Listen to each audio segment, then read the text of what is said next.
오늘은 우리가 읽은 본문 말씀을 가지고 누가복음 73번째 시간으로 사랑이기 때문이라는 제목을 가지고 주의 말씀을 증거하도록 하겠습니다.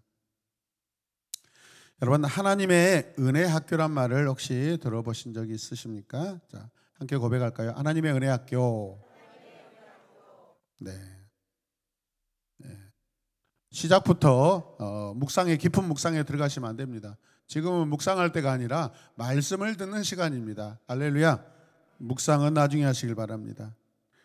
하나님의 뜻은 우리의 생각과 너무나 달라서 사람들이 쉽게 이해할 수 없으므로 은혜 학교라는 것을 주셨습니다. 이 학교는 특별히 믿음을 성장시키는 체험하는 과목도 있습니다. 어두움과 고통스러운 시련의 과정을 겪어도 잘 통과할 수 있는 그런 과목도 있습니다. 다양한 체험을 할 수 있는 그런 과목들이 있습니다. 또 감정적인 느낌에 의존하기보다는 좀 더 이성적으로 분명하게 알고 행하는 법을 가르치는 그런 과목도 있습니다. 마지막에는 아주 적나라한 믿음을 찢고 하나님을 무조건 따르도록 하는 훈련 과정 과목도 있다라는 것이죠. 여러분, 하나님의 은혜 학교, 우리 좋은 주님의 사역자들은 모두 이런 은혜 학교를 다닌 사람들이고 다니고 있는 사람들이고, 또 이 은혜 학교를 어쩌면 졸업한 분도 계시고 또 새로운 과정 가운데 또 들어가시는 분들도 있는 줄로 믿습니다. 하나님께서는 사랑하는 사람들에게 자주 졸업했을지라도 추가 과목을 개설하셔서 우리를 새롭게 성장시키시는 하나님의 은혜 학교라는 것을 기억하시길 바랍니다. 주님이 이 땅에 계실 때 많은 사람을 만났습니다.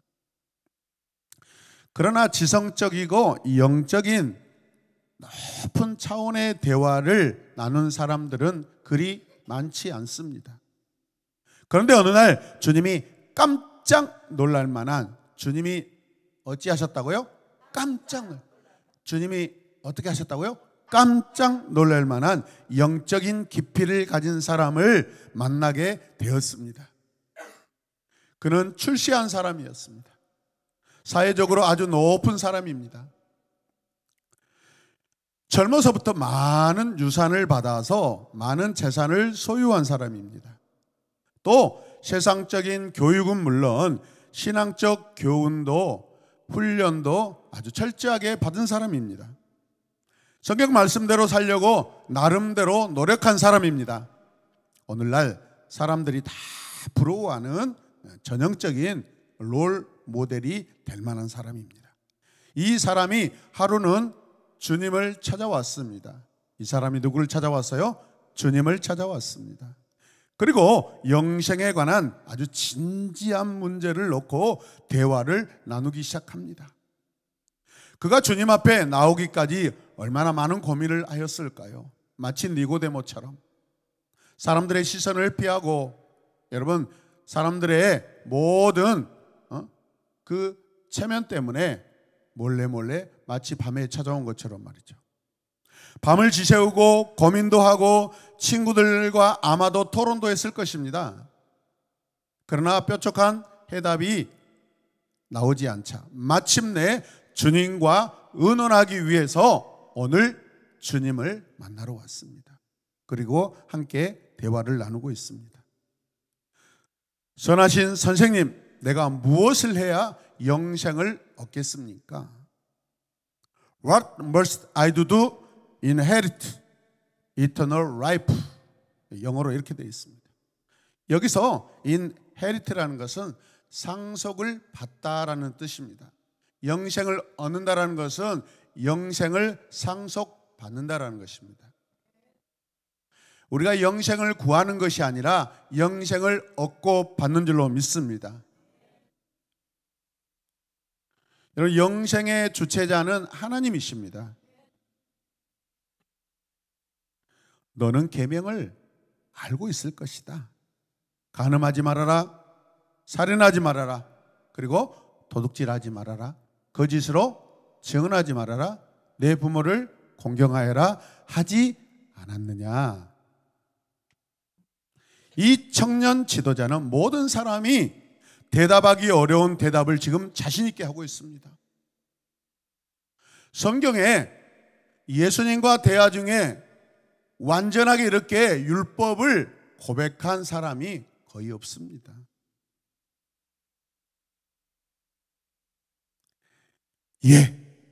계명을 어려서부터 지켜왔습니다. 주님은 참으로 사랑하는 마음으로 이 청년을 바라보십니다. 감히 누구 앞인데 계명을 다 지켰다고 자신 있게 말하고 있는 걸까요? 그런데 이처럼 자신 있게 율법을 다 지켰다고 하는 이 지도자 청년을 주님은 오늘 처음 만나보십니다. 믿으시길 바랍니다. 주님은 그에게 아주 특별한 관심을 갖기 시작하십니다. 그리고 진실로 그에게 충고를 하십니다. 내게는 아직도 한 가지 부족한 것이 있다. 함께 읽을까요? 내가 가진 것을 다 팔아서 가난한 사람들에게 나누어 주어라. 영생에 대해 질문했는데 주님은 무엇으로 대답을 하셔요? 재산을 다 팔라는 것입니다. 영생과 그렇다면 한 사람이 가지고 있는 재산과 관계가 있다 없다? 있다라는 것입니다.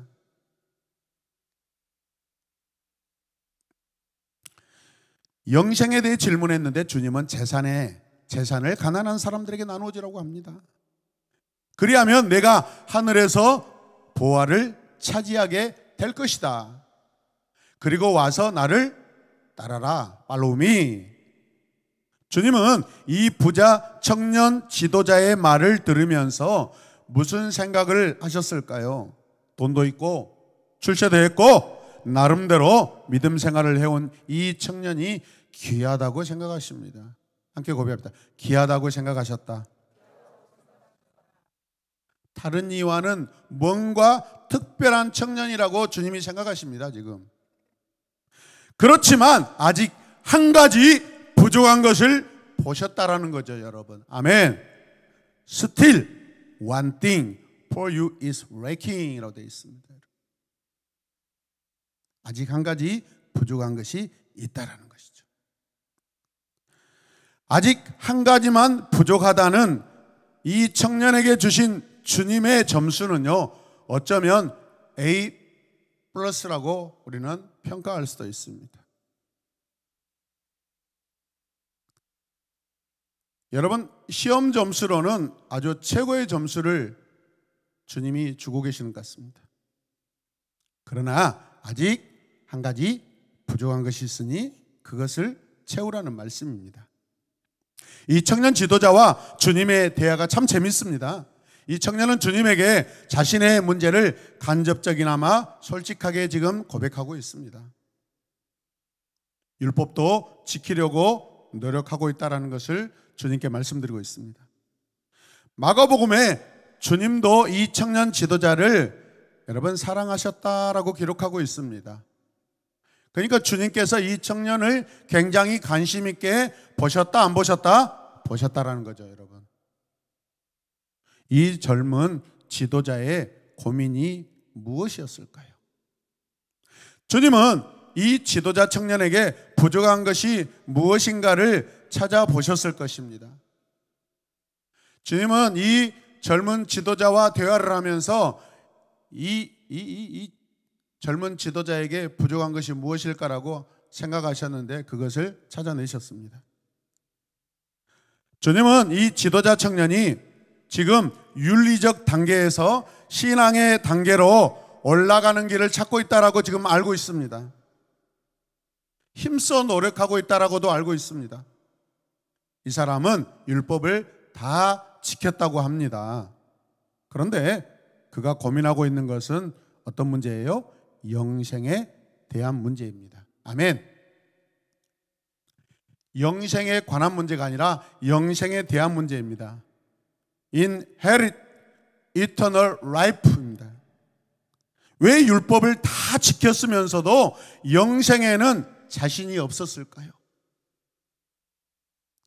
우리 하나님의 말씀을 다 읽고 다 지켰다면은 우리는 마땅히 구원은 받았다라고 우리가 자신감을 가질 수 있습니다.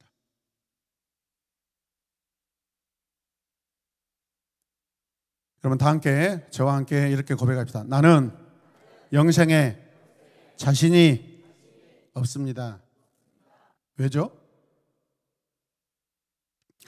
철학자 키에르케고르는 윤리적 단계에서 신앙적 단계로 올라가려고 하는 분기점이다라고 그렇게 설명합니다.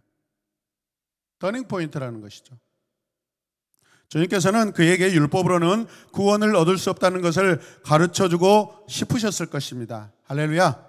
이 지도자의 한 가지 부족한 것을 채워주려고 가지고 있는 것을 팔아서 가난한 사람들에게 나누어 주라. 그리고 나서 어떻게 해요? 나를 따르라 라고 주님 말씀하십니다. 청년은 율법을 다 지켰다고 자신 있게 말했는데 사실은 한 가지 문제를 안고 있다는 것을 주님이 발견하신 것이죠. 다 지켰다라고 이 청년 지도자가 관원이 주님께 고백하고 있습니다. 그런데 자세히 살펴보면 진실한 척 하지만은 가짜입니다. 거짓말입니다.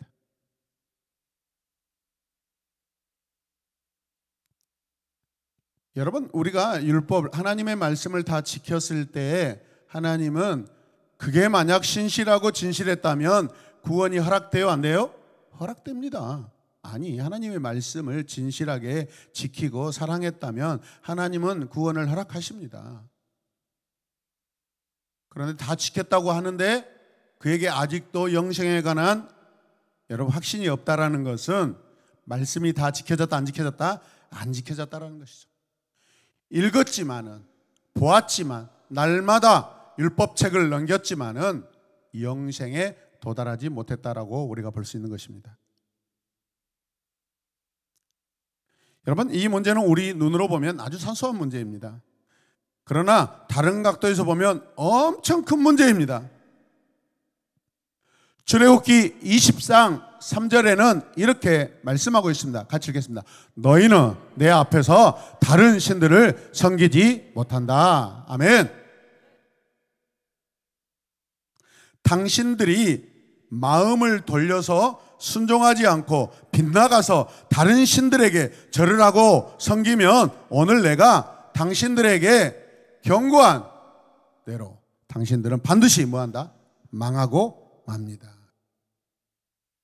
여기에서 이스라엘 백성들이 여러분 섬기고 있는 다른 신들이 무엇일까요?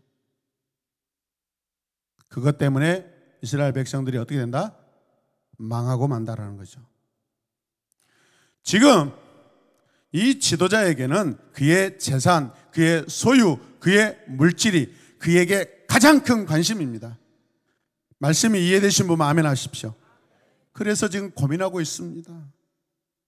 재산에 대한 애착도 크고 하나님을 사랑하는 마음도 압니다.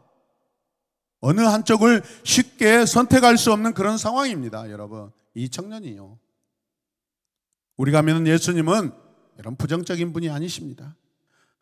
사람을 보실 때 어찌하든지 주님은 긍정적으로 보시려고 하십니다. 이 지도자에게는 큰 관심이 두 가지가 있습니다. 하나는 하나님이고 또 하나는 그의 뭘까요? 재물입니다. 가만히 보니까 이 지도자는 지금 두 신을 섬기고 있습니다. 영어로 소문자로 God입니다. 그리고 뒤에 S가 붙습니다. 여러분, 우리가 믿는 하나님 잘 들으시길 바랍니다. 철자로 표기할 때, 영어 철자로 표기할 때 반드시 앞에 G를 대문자로 기록하셔야 됩니다. 그게 하나님이십니다. 소문자 G는 여러분 그냥 세상에 떠돌고 사람들이 그냥 일반적으로 섬기는 신들, 잡신을 말하는 것입니다. 그래서 뒤에 Gods, S가 붙어 있는 것입니다. 복수형입니다. 신들을 섬기고 있는 것이죠. 이해되십니까? 다른 계명은 다 지켰지만 가장 중요한 10계명의 제1계명을 지금 이 젊은 지도자가 어기고 있다는 것이죠. 자기 관심을 여호와 하나님 한 분에게 두지 못하고 있습니다. 어디에 두고 있어요? 자기 재산 물질에 두고 있습니다. 결국 주님은 이 부자 지도자의 눈을 땅에서 하늘로 올라가도록 주님이 돕고 싶은데, 그리고 아마도 이 젊은이를 어쩌면 자신의 주님의 제자로 부르시고 그렇게 삼고 싶으신 마음이 있으십니다. 아멘입니까? 주님이 우리 한 사람 한 사람에게, 모든 사람에게 여러분 다 동일하게 품고 계시는 마음은 주님을 따르고 주님의 제자가 되는 것입니다. 할렐루야. 이 사람이 내 제자가 된다면 굉장한 제자가 될 텐데라고 생각하고 계십니다. 그리고 나를 따르라고 지금 말씀하신 것이죠. 주님의 마음을 우리가 알 수 있지 않겠습니까? 나를 따르라는 게 무슨 뜻이죠? 내 제자가 되라는 것입니다. 이 청년의 문제를 해결하는 방법으로 내리신 결론은 이것입니다. 우리 함께 읽겠습니다. 내가 가진 모든 것을 처분해서 가난한 사람들에게 분배해 주라. 왜 그 방법만이, 왜 이 방법만이 이 사람에게 유일한 방법이 될까요, 여러분?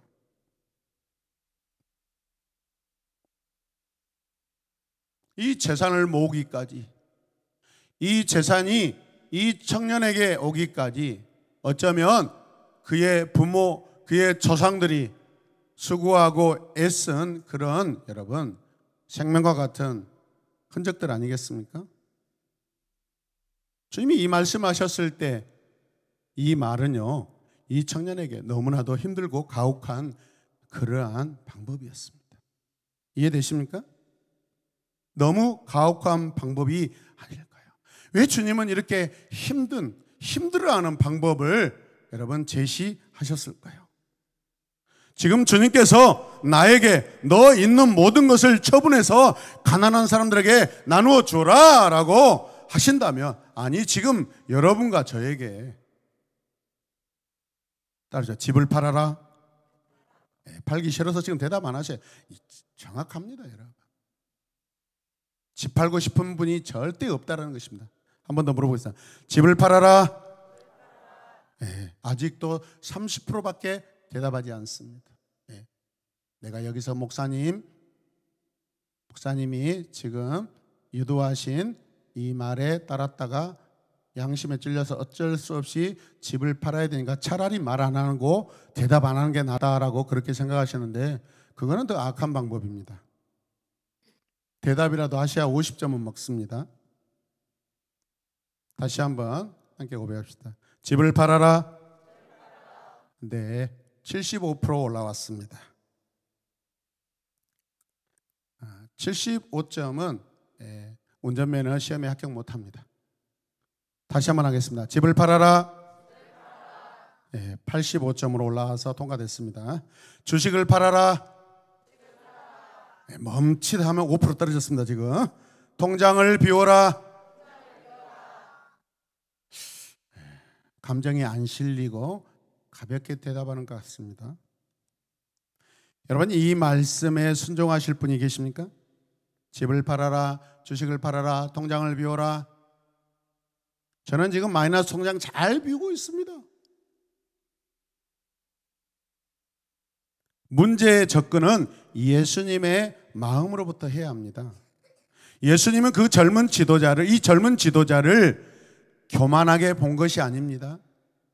자기를 올무에 걸려서 넘어지려고 그렇게 오신 분으로 주님이 대하지 않습니다. 잘 들으시기 바랍니다. 그를 진심으로 사랑하기 때문에 그에게 가장 좋은 길을 가르쳐 주고 싶으십니다. 그 방법은 그가 망하는 길이었습니다. 재산을 나누어 주는 것은 세상적으로 보면 망하는 길이죠.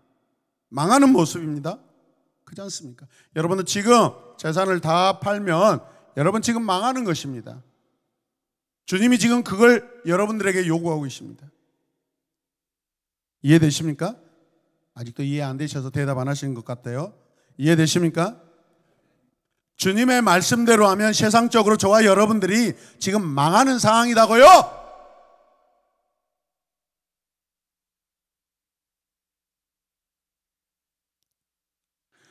주님의 망하게 하는 길을 사랑하는 길이라고 혹시 생각하십니까? 우리 사모님만 아멘 그러셨습니다. 옆에 우리 전도사님은 따라서 약간 코러스를 넣으셨어요. 아멘. 저를 따라 고백하십시다. 진심으로. 아니 그건 아니고. 네, 이제 시작합니다. 내 세상이 망하고 주님 나라로 성공합시다. 다시 한번. 내 세상이 망하고 주님 나라로 성공합시다. 이해되십니까? 네. 여기서 우리가 조심해야 될 것이 있는데, 우리는 단순하게 주님은 가난한 사람들을 구제해야 천국에 갈 수 있다 그런 뜻이 아닙니다. 그렇게 생각하면 큰 오산입니다. 오늘 주님은 재산을 팔아 가난한 사람에게 주면 구원받는다고 하신 말씀이 아닙니다. 여러분, 오늘 본문 내러티브의 목적은 다른 데 있습니다. 하늘에서 영원한 생명을 받을 것이다 라고 말씀하셨습니다. 그리고 하나님의 나라를 위하여 집이나 아내나 형제나 부모나 자식을 버린 사람은 이 세상에서 여러 갑절로 상급을 받을 것이고, 또 한 오는 세상에서 영원한 생명도 받을 것이다 그렇게 말씀하십니다. 구원에 관한 것 말씀하신 거 아닙니다, 여러분. 상급을 이야기하는 것이지 구원의 문제로 지금 이야기를 나누신 것이 아니라는 것을 기억하시길 바랍니다. 가난한 자들을 구제해야 한다. 가난한 자들을 구제해야 구원받는다고 주장하면 여러분 사회 복음으로 흘러갈 수 있습니다. 교회 우선순위가 윤리적으로 물질적으로 움직이면 사회주의로 빠질 위험이 있습니다. 칼 마르크스나 레닌이 바로 이런 관점에서 교회를 보다가 공산주의로 빠졌습니다. 그들이 가만히 보니까 교회는 자기들끼리 모이고 세상 일에 별로 관심이 없고 영혼 구원한다고 맨날 그렇게 합니다. 이건 아니다. 사람이 살고 있는 세상을 천국으로 만들고 유토피아로 만들어야 되지라고 그렇게 그들은 생각했습니다. 그래서 공동분배를 합니다. 공산주의가 그래서 공동분배입니다. 북한에서 탈북한 여러분들이 대한민국 내려와서 자유국가에 내려와서 적응 못하고 다시 올라가는 분들이 있습니다. 왜요? 가만히 일 안 해도, 작은 일을 해도 국가에서 넉넉지는 않지만은 그냥 무료로 배식을 다 해줬거든요. 근데 자유 대한민국에 오니까 일을 해야 돼, 안 해야 돼요? 해야 돼요. 보상금은 시간이 지나면 다 쓰게 되어 있습니다. 여러분 아시죠? 한간에 북한에서도 작은 면적의 땅을 분배해 줬는데 그보다 수십 배 공동 농장에서 나는 소출보다 작은 분배해 준 땅에서 소출이 훨씬 많다라는 것입니다.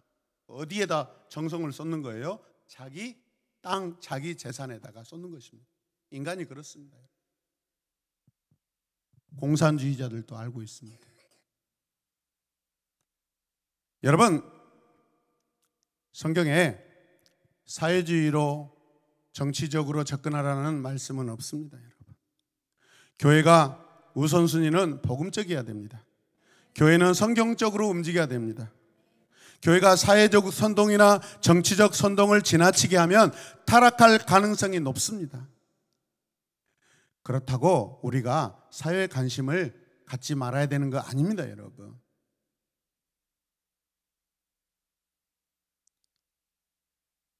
우리는 사회기관을 통하여서 후원하고 마음껏 여러분 이 땅에 연약한 자들이 여러분 그 연약함을 극복할 수 있도록 힘써 도와야 되는 줄로 믿습니다. 마태복음 25장에 양과 염소의 비유가 있습니다. 이 해석을 잘못하면 사회복음으로 빠질 수가 있습니다. 그렇다면 주님께서는 이 지도자에게 말씀하신 방법이 왜 이 사람에게 유일한 방법이었을까요?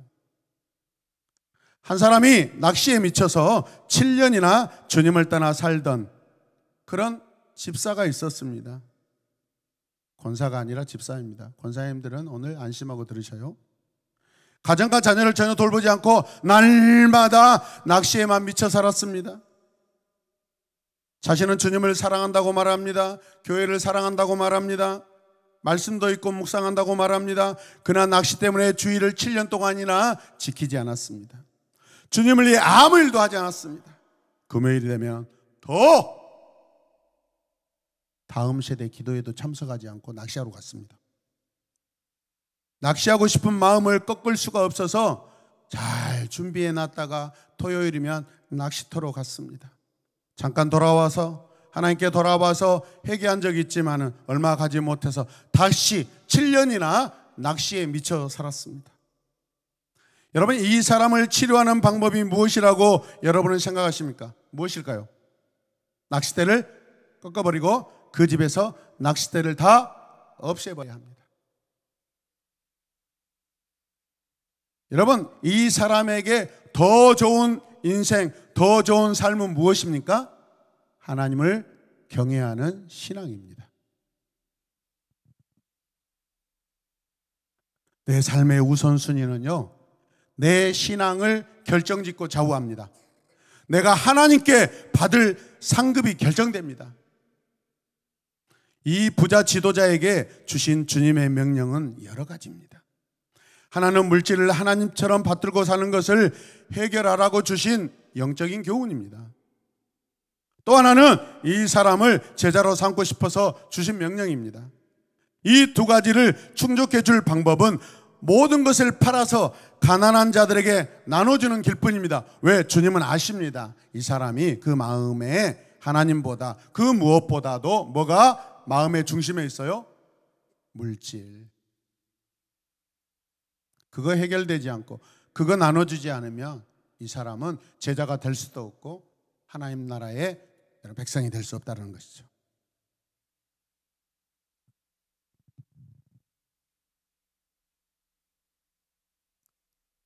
물질을 버리면 자연스럽게 주님을 따를 수밖에 없습니다. 제 자신의 인생의 과거의 그 경험도 마찬가지입니다. 가장 가난하고 가장 비천해지고 가장 아프고 힘들었을 때, 가장 소망이 없을 때 주님이 찾아오셨는데 그때 내가 주님을 영접했습니다. 아니요, 사실은 우리 모두에게 날마다 주님은 찾아오시는데 우리가 나의 상황 때문에 그 주님을 보지 못하고 거절하고 살고 있습니다. 주님보다 그 무엇이 더 크기 때문에 그렇습니다. 이해되십니까? 그래서 교회 개척을 하려면 가난한 동네에다, 주공 아파트 옆에다 하라고 선배 목사님들이 말씀하셨습니다. 왜 그럴까요? 성경에서 말하는 것처럼 가난한 자에게 복음이 더 잘 증거되기 때문에 그렇습니다. 육신의 가난, 삶의 가난은요, 여러분 심령의 가난까지 연결되어 있습니다. 망한 자는 오라고 하지 않아도 이미 다 어느새 교회에 와 있습니다. 기도하세요. 울면서 기도하세요. 말할 필요도 없습니다. 이미 망한 자는 벌써 교회에 와서 여러분 울고 기도하고 있습니다. 이미 눈물을 흘리며 후회하고 있습니다. 이 지도자의 이야기는 그가 그 말씀을 듣고 엄청 슬피 고민하는 모습으로 끝나버립니다. 오늘 성경 말씀에서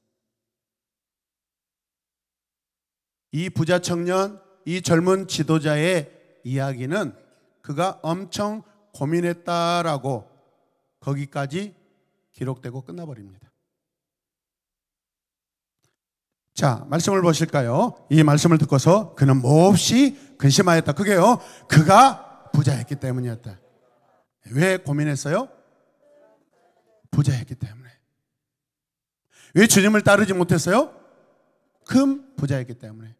그가 왜 영생의 문제를 해결하지 못했어요? 큰 부자였기 때문에.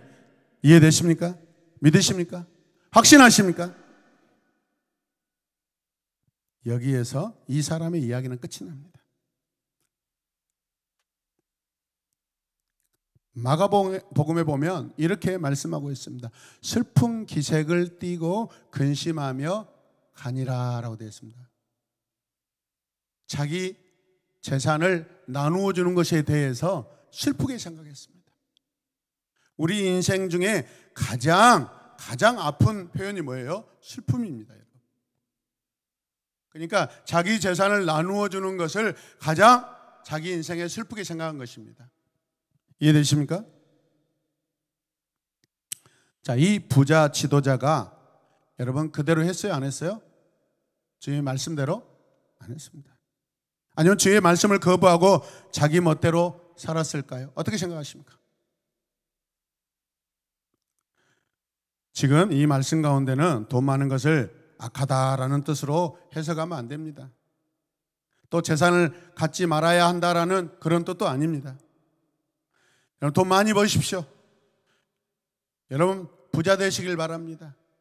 성실하게 돈 많이 버시길 바랍니다. 정직하게 돈 많이 버시길 바랍니다. 그러나 그 돈이 하나님보다 더 커서는 안 됩니다.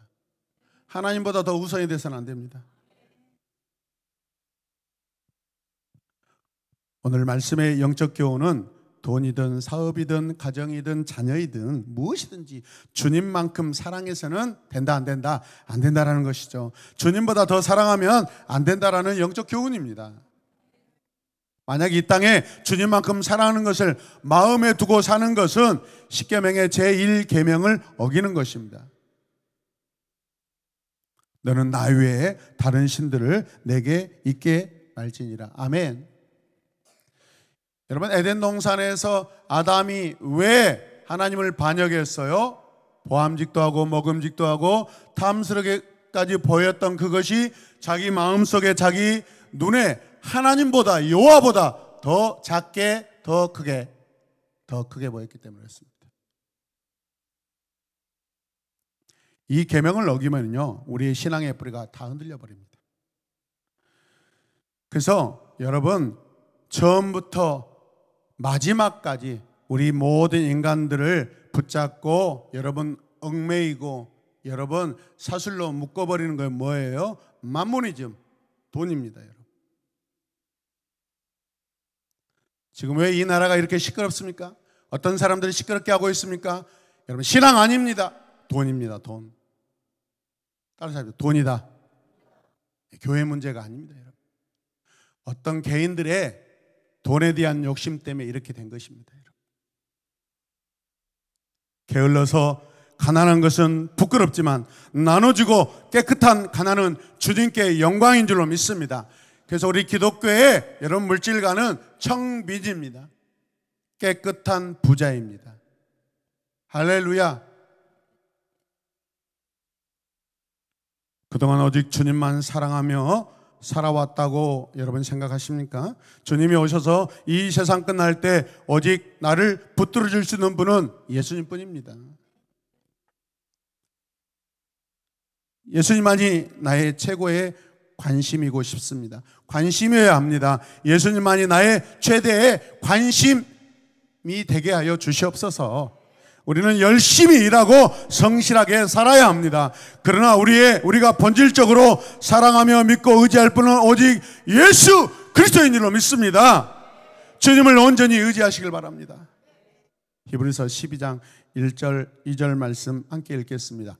그러므로 이렇게 구름대와 같이 수많은 증인이 우리를 둘러싸고 있으니 우리도 갖가지 무거운 짐과 얽매이는 죄를 벗어버리고 우리 앞에 놓인 다름질을 참으면서 달려갑시다. 믿음의 창시자요 완성자이신 예수를 바라봅시다. 아멘. 아멘.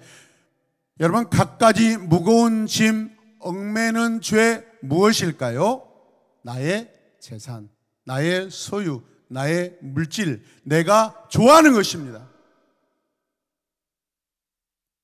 마태복음 6장 33절을 통해서 주님이 이렇게 말씀하십니다. 함께 읽겠습니다. 너희는 먼저 하나님의 나라와 하나님의 의를 구하여라. 그리하면 이 모든 것을 너희에게 더하여 주실 것이다. 아멘. 큰 목소리로 아멘 합시다. 먼저 그 나라와 의를 구하라. 그 나라와 의를 그리하면 이 모든 것을 너희에게 더하시리라. 할렐루야.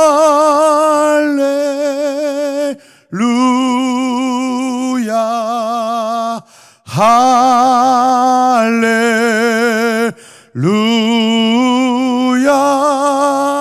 할렐루야.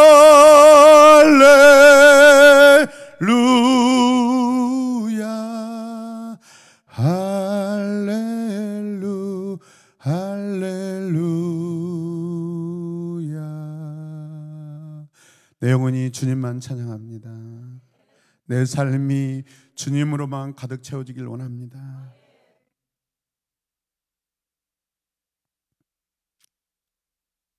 주님을 만나기 까다롭고 어려운 분들은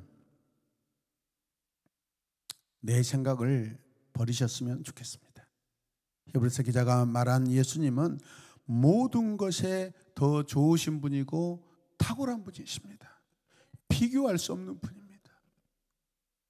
그렇다면 이 젊고 부자이고 고위직 공무원인 이 젊은 청년, 그 청년은 자기가 가지고 있는 그 재산과 주님을 비교했는데 주님이 더 높아요, 낮아요? 낮습니다. 여러분. 주님은 언제나 나를 한 차원 높게 이끌기를 원하시는 분인 줄로 믿으시길 바랍니다. 당연히 성숙되는 일인데 왜 나는 어렵다고 생각할까요? 주님은 나의 잘못이나 허물보다는 좋은 점을 보십니다. 많은 허물에도 불구하고 주님은 내게 복을 주십니다. 어렵지만 주님의 명령을 따릅시다. 이해할 수 없는 기쁘고 감사한 일들이 내 삶에 채워지고 그런 일들이 벌어질 줄로 믿습니다. 할렐루야. 어렵다고 여겨진 일들이 해결되고 평안의 순간을 맞이하게 될 것입니다. 주님은 응답하시는 분이십니다. 주님은 우리가 주님을 따르도록 우리의 형편을 여러분 정리해 주시는 분이십니다. 할렐루야. 주여 주님만을 사랑하며 따르도록 힘주시옵소서. 누가복음 18장 28절 말씀, 오늘 본문 말씀의 마지막에 있는 부분인데 함께 읽겠습니다. 베드로가 말하였다. 보십시오. 우리는 우리에게 속한 것들을 버리고서 선생님을 따라왔습니다. 그러니까 오늘 예수님과 이 젊은 부자 청년이 대화하고 있는 그곳에 여러분 제자들이 있었어요, 없었어요? 있었습니다. 그런데 아주 잘난 체를 잘하는 이 베드로가 뭐라게요? 나도 내게 있는 모든 것들을 버리고 지금 선생님을 따라왔습니다. 그렇게 고백합니다.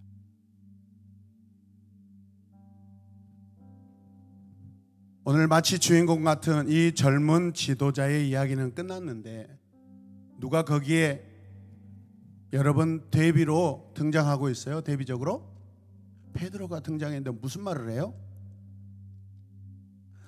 나도 당신과 같이 부자였고 돈도 있었는데 그거 다 버리고 내려놓고 나눠주고 선생님을 따라왔습니다.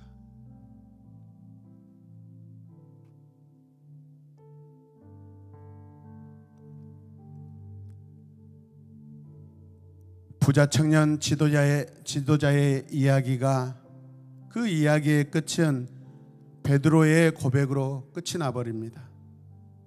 성경 어디에도 이 청년이 주님께 돌아왔다고 그런 이야기는 없습니다. 보십시오. 우리는 우리에게 속한 것들을 버리고서 선생님을 따라왔습니다. 예수님의 제자로 살아간다는 것을 베드로가 주님의 마음을 헤아리며 고백하고 있습니다. 할렐루야. 오직 주님께로 나아가는 것이 곧 영생입니다. 같이 읽겠습니다. 그리고 하나님의 자녀로 살아가는 것이 복입니다. 아멘. 오늘 저와 여러분들이 이제 말씀을 마무리하면서 베드로의 고백을 날마다 내 삶의 영적 교훈과 방향으로 삼으시며 영원한 하늘을 바라보며 살기를 우리 주 예수 그리스도의 이름으로 축복합니다. 주님, 나는 비참한 사람입니다. 누가 이 죽음의 몸에서 나를 건져주겠습니까? 로마서 7장 24절 말씀인데 사도 바울의 고백입니다. 내 삶에 오직 주님이십니다. 내 인생에 오직 주님이십니다. 오늘 이 시간 기도하겠습니다. 그렇습니다. 주님, 그렇습니다. 아버지 하나님, 인간이 뭐라고, 우리가 가지고 있는 것이 뭐라고, 다 하나님 안에 속한 것인데 지금까지 그것들을 내 것이라고 고집하며 살아왔습니다. 오늘 이것들을 하나님 거룩한 마음으로, 거룩한 결단으로 하나님 내려놓게 하여 주시옵소서. 무작정 가난한 이웃들에게 돌려주라는 것이 아니고 하나님 이 시대에 필요한 대로 선교적인 것으로 흘러가게 하시고 복음 전도에 흘러가게 하시고 우리 이웃들의 하나님 아버지 독거노인들과 하나님 아버지 부모님 없이 살아가고 있는 어린 자녀들, 어린 친구들에게 흘러가게 하여 주시옵소서. 하나님, 집이 없어서 방황하고 있고 사업에 망해서 어찌할지 모르는 그런 사람들에게 하나님, 우리가 드리는 이 예물, 내가 결단하고 내놓는 하나님 내 재산들이 흘러가서 그들을 회복시키는데 쓰임받게 하여 주시옵소서. 우리 다 함께 주님의 이름을 간절히 부르며 두 손을 높이 들고 기도합시다. 주여, 주여, 주여. 하나님 아버지, 우리 샤론 예바분교회는 깨끗한 부자, 큰 부자, 믿음의 부자, 주여 신앙의 부자 하나님, 주여 많이 나오게 하여 주시옵소서. 주여 물질을 가지고 아둥바둥하지 않게 하여 주시옵소서. 물질을 가지고 어찌할까 주여 탄식하지 않게 하여 주시옵소서. 재산을 가지고 고민하고 슬퍼하지 않게 하여 주시옵소서. 주여 선교지로 복음 전하는 곳으로 가난한 이웃들에게, 아픈 자들에게, 어린 자녀들에게 주여 흘러가게 하여 주시옵소서. 주여,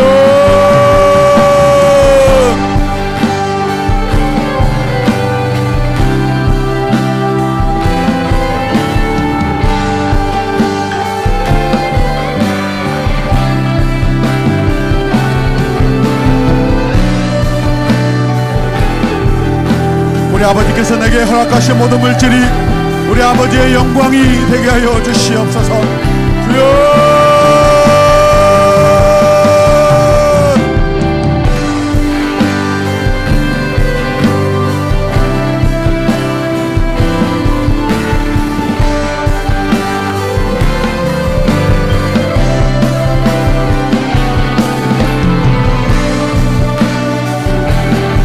우리에게 행하시고 우리와 함께 하시는 바다 같은 주님의 크신 사랑, 나의 마음속에 차고 넘치기까지 우리는 우리의 물질을 비우고 또 비우고 또 비우게 하여 주시옵소서. 성실과 근면과 정직과 열심으로 하나님